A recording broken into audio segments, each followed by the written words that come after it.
Bonjour à tous et bienvenue dans ce journal. 8e de finale de la Confédération africaine de football. Mazembe affrontera ceux et San Pedro de la Côte d'Ivoire puisque victorieux hier sur Astro de Douala par 3-0 à Lubumbashi alors que V-Club se mesurera à Kaizen Chiefs.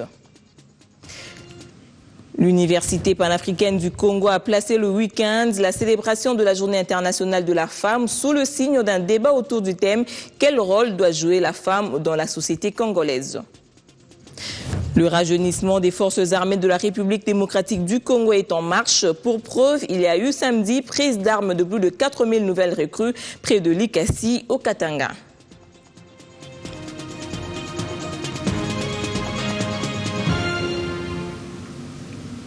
La cérémonie martiale a été présidée personnellement par le vice-premier ministre en charge de la défense et des anciens combattants qui s'est rendu au centre d'instruction de Moura après la formation de ce futur fer de lance de l'armée nationale. Et Alexandre Lubantambo a trouvé des mots justes pour circonscrire l'événement.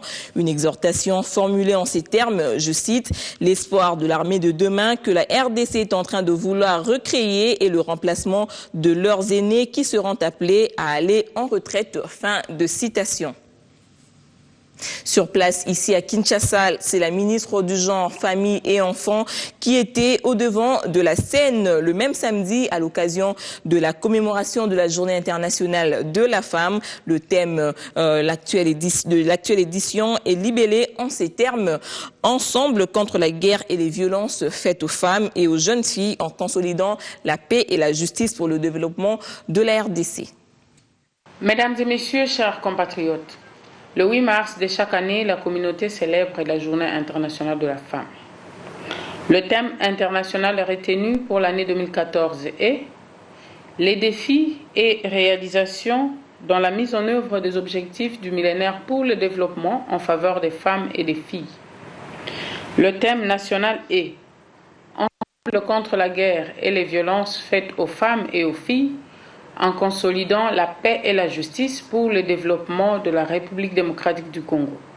La validation de la stratégie nationale d'intégration du genre dans les projets et programmes de développement national, les progrès législatifs pour matérialiser la parité homme-femme, le processus en cours et très avancé de la révision du Code de la famille, le lancement et la poursuite des régularisations de mariage à l'état civil, en vue de sécuriser les enfants et les conjoints survivants, sont autant de signes qui déterminent le ferme engagement du gouvernement pour assainir l'espace de protection des droits des femmes. Pour cette édition du 8 mars, une attention particulière sera focalisée sur la sensibilisation des jeunes, filles et garçons, femmes et hommes de demain, en vue de vulgariser davantage les droits des femmes.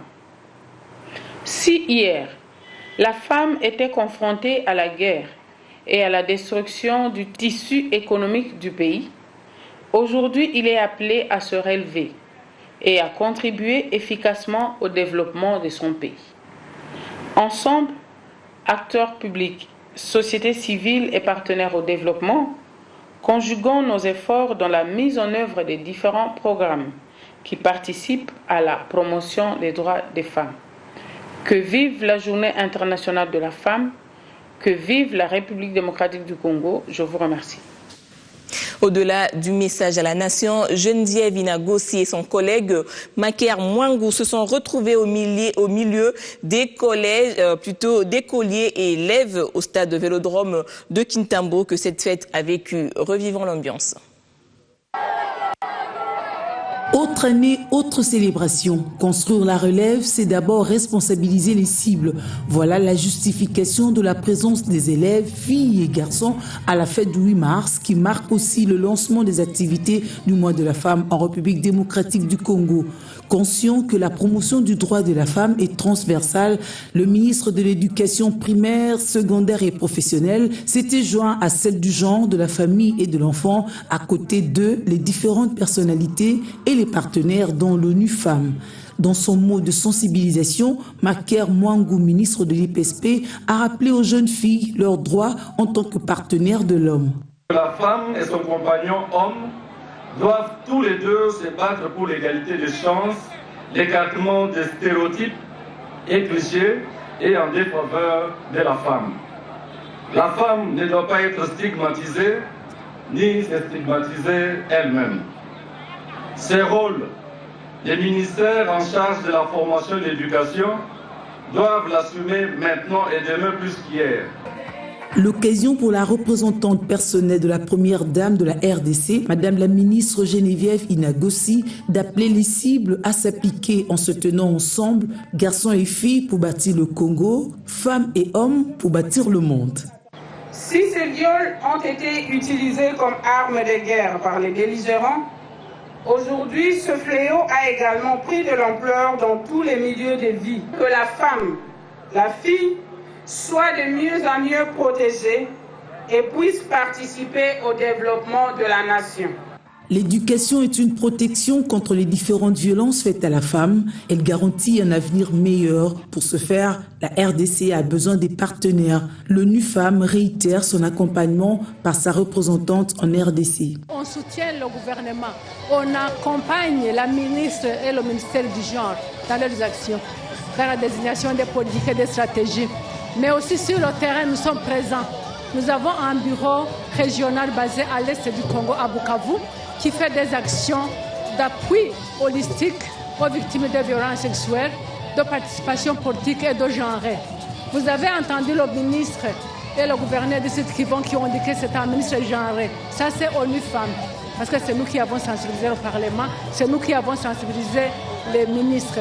Nous ne pouvons pas nous substituer au gouvernement, nous l'accompagnons. Les activistes des droits des femmes étaient également de la partie, de quoi dire qu'ils ne lâchent pas prise. Dans le temps, on pouvait remarquer la journée du 8 mars par le port de pagne.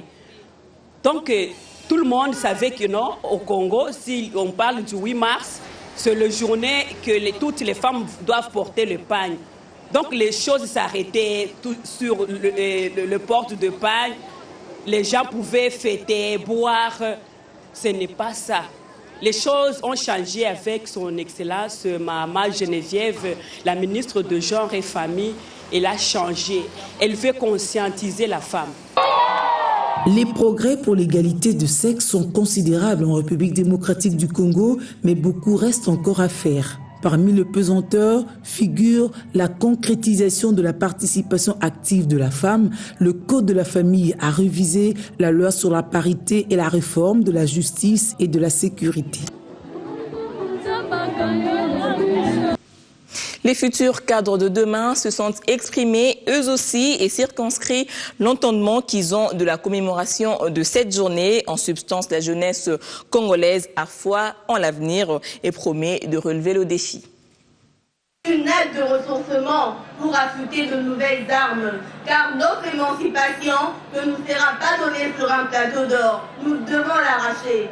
Elle demeure enfin une acte de sensibilisation pour atteindre toutes les couches de femmes, afin que notre victoire soit totale. Afin qu'ensemble, contre les guerres et les violences faites à nos filles et nos mères, nous puissions lutter pour la consolidation de la paix et de la justice, pour le développement de la RDC. C'est la voix de la jeune fille qui visiblement a compris le sens du 8 mars et invite ses compères du haut de cette tribune officielle à la rejoindre. J'ai beaucoup aimé cette initiative parce que d'autres années qui est passées, on n'avait pas appelé les petits-enfants comme ça. Il y avait toujours nos mamans et puis aujourd'hui c'est notre plaisir parce qu'on nous a invités comme nos élèves. Effectivement de mon école, j'ai beaucoup aimé. Ce que je peux dire, c'est de bien se comporter dans son environnement et de bien vouloir s'occuper, les mamans bien vouloir de s'occuper de ses enfants et les jeunes garçons de ne pas avoir de faire des tourmentements dans la rue. Pour bien faire la fête, des prestations étaient proposées par des écoles, mais aussi des artistes professionnels. Les participants ont exprimé à la fin leur satisfaction et convié les uns et les autres à un changement de comportement. Conscientisés à accompagner les filles pour se départir de pesanteur au développement, les jeunes garçons sont explicites. Elle nous a aidé à comprendre en fait quel est le genre de travail que les femmes peuvent faire. Elle nous a dit d'être en union avec la femme et l'homme et qu'on ne néglige pas les femmes. Au lieu de fois comme on leur maltraitait, on leur prenait pour des gens incapables, qu'on ne leur prenne plus comme ça. Donc les femmes sont utiles à la société, elles peuvent nous aider, nous les hommes, ensemble nous ferons des exploits vers l'avant. Ce que j'ai à adresser aux filles, c'est de bien étudier. Parce que les madames de genre, famille et enfants, c'est une fille. Et aussi, ils peuvent faire des efforts pour qu'ils deviennent comme les madames là. Ce que je veux dire aux garçons, de aussi étudier. Parce que les garçons aussi peuvent construire un pays. Donc ce que je veux dire aux garçons, d'étudier comme moi aussi j'étudie, d'être présent à l'école, de ne pas être turbulent avec des amis, il faut être bien gentil. Filles et garçons, ces élèves étaient venus des 3 zones éducationnelles de Kinshasa représenter tous les élèves du Congo à la journée du 8 mars. Unanimement, ils ont plaidé pour l'éducation gratuite de la jeune fille jusqu'à 16 ans, car la scolarisation est déterminante au développement. Du primaire, l'enseignement supérieur, l'Université panafricaine du Congo a choisi pour sa part de célébrer la journée autour d'une conférence débat autour du thème évocateur « Quel rôle doit jouer la femme dans la société congolaise ?» Il en est sorti des échanges très enrichissants. Le 8 mars donne l'occasion par excellence à la femme de réfléchir. C'est l'exercice auquel s'est livrée la communauté estudiantine de l'Université panafricaine du Congo, première institution académique du pays au système LMD ce samedi.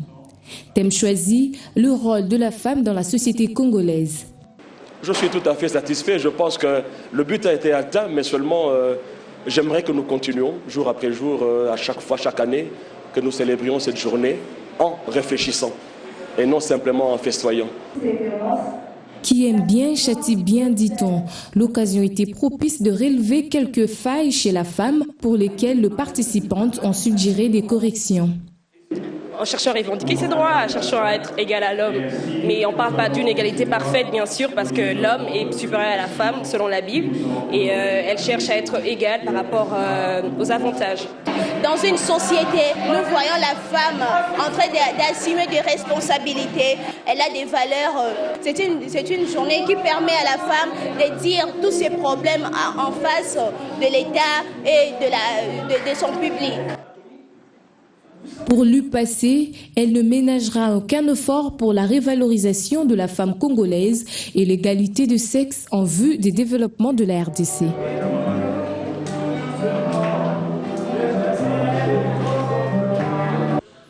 L'Institut supérieur d'informatique, programmation et analyse a célébré à sa manière la Journée internationale de la femme. Le comité de gestion de cette institution a réuni étudiantes et anciennes étudiantes pour commémorer ensemble cette journée. Plusieurs activités étaient au rendez-vous, notamment le football et le basketball.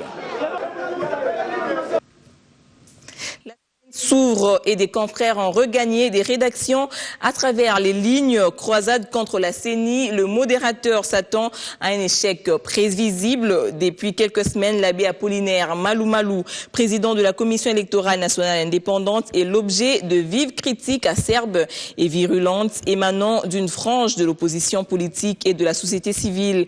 Depuis que la CENI a publié sa feuille de route du processus électoral 2014-2016, les uns et les autres prêtent des intentions malveillantes à l'abbé président qu'ils accusent de concocter une fraude électorale massive. Les profondeurs de Malou devraient briller par des propositions concrètes pour avancer afin de contribuer positivement à la consolidation du processus. Prêter des intentions malveillantes n'est pas une attitude constructive. Question de la dépêche, pourquoi le phénomène Maï Bakata Katanga divise-t-il la classe politique katangaise? Nous avons suivi les déclarations tonitruantes de certains leaders politiques katangais avec une grande amertume. Au lieu de se mettre ensemble et de réfléchir sur comment sortir de la crise, comment désamorcer la dynamite pour éviter l'implosion ou l'explosion, nos dirigeants politiques brillent par incohérence regrettable. En sport, football, les résultats du week-end de Coupe de la Confédération africaine, MK Tancheté quitte la compétition après son élimination par le club égyptien d'Ismaili. C'est à l'épreuve des tirs au but que les Égyptiens l'ont emporté par 4-3 dans Bosco Tamba Bamako face à Djoliba du Mali par 1-0. La RDC n'a donc plus de représentants en Coupe de la CAF. Ligue des champions, V-Club accède au 8e de finale après sa victoire de 1-0 sur Power Dynamos du Zimbabwe, et Mazembe a pris le dessus sur Astre de Douala en le dominant par 3-0. Les deux clubs congolais font le canton plein. La prochaine étape verra les chocs Kaiser Chiefs, V-Club et CW San Pedro Mazembe. La sportivité. Pour la première fois depuis la création de la Ligue africaine des champions de football de la CAF en 2007, l'ASV Club de Kinshasa a franchi l'étape des 8e de finale. Les Dauphins Noirs ont obtenu leur qualification face à Dynamos du Zimbabwe au stade Tata Raphaël de Kinshasa, totalement acquis à sa cause. Après une légère domination des visiteurs, les protégés de Florent Ibenge tentent de se ressaisir et imposent leur loi sur le terrain. La récompense est plutôt venue à la 39e minute de jeu sur penalty, majestueusement exécuté par le buteur maison des V-Club, Tagi Agiti Etekiama, qui prend à contre-pied les portiers zimbabwéens. Vous voyez bien les penalties. Tout est parti d'une incursion menée par Mumbere, libre de tout marquage, qui efface son vis-à-vis et pénètre dans la surface de réparation avant d'être légèrement bousculé par le numéro 27 de Dynamos. À 1-0, les Verts et Noirs de la capitale se remettent en confiance et tentent d'asseoir leur jeu. Du côté des Dynamos, la nervosité gagne du terrain et l'on multiplie des erreurs. Et Lombot était là. Je pense qu'avec l'Abda organisé d'ailleurs, les 20 dernières minutes seront dures pour les visiter car les champions en titre du Zimbabwe assiègent les camps des vice-champions de la Ligue nationale de football, mais toutes leurs tentatives pour égaliser ont accouché d'une souris. Mon Dieu. Mon Dieu. Minutes de la rencontre, 4 minutes à jouer. Malgré les 4 minutes de temps additionnels accordés aux deux équipes par l'arbitre central, le score restera inchangé jusqu'au coup de sifflet final. V-Club se qualifie en 8e de finale et aura comme adversaire le Sud-Africain, les Kaiser Chiefs.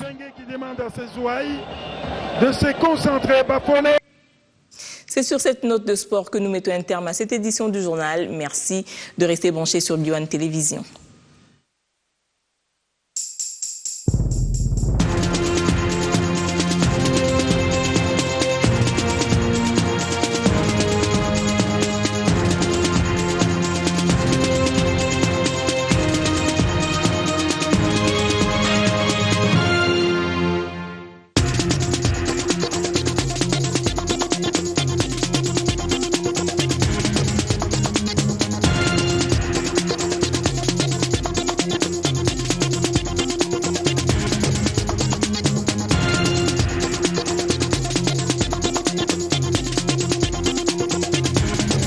Vous a été offert par Honda, le pouvoir de rêve.